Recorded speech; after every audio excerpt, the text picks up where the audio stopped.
2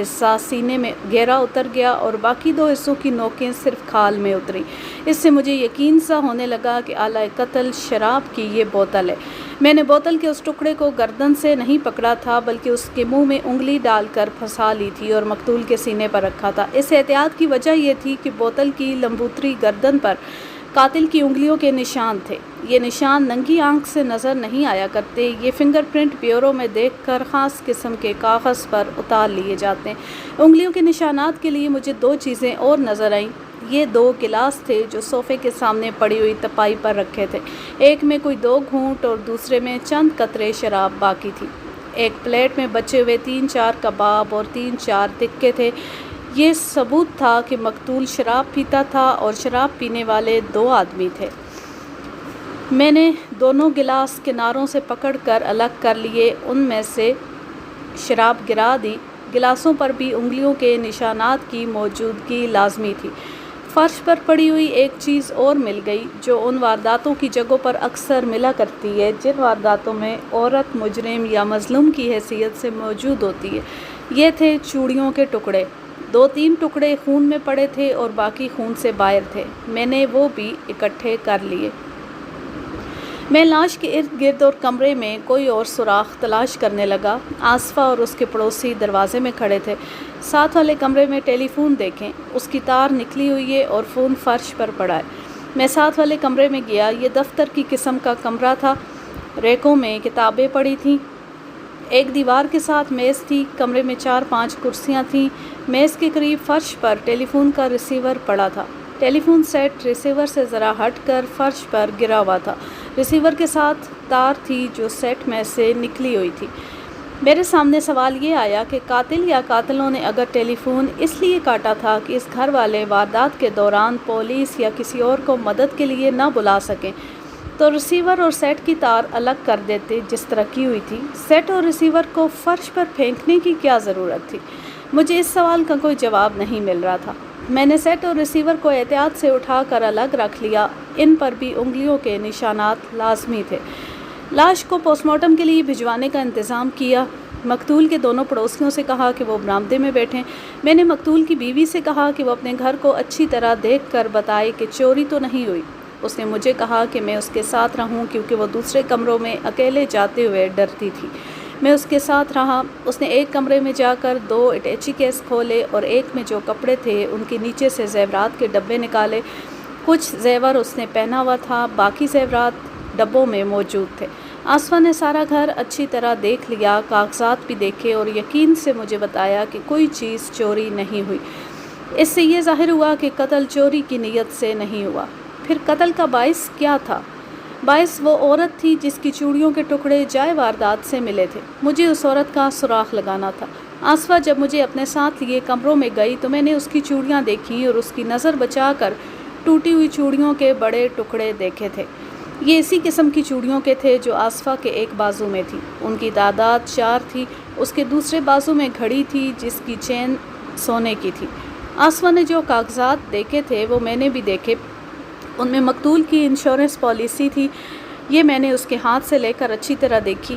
یہ 40,000 روپے کی لائف انشورنس تھی۔ میں نے یہ کاغذات دیکھ کر آصفہ کو واپس کر دیے تھے۔ اس قسم کی واردات کے بہت سے کاغذات تیار کرنا ہوتے ہیں۔ علاقہ ڈی ایس پی اور علاقہ مجسٹریٹ کو بھی نقول بھیجنی ہوتی ہیں۔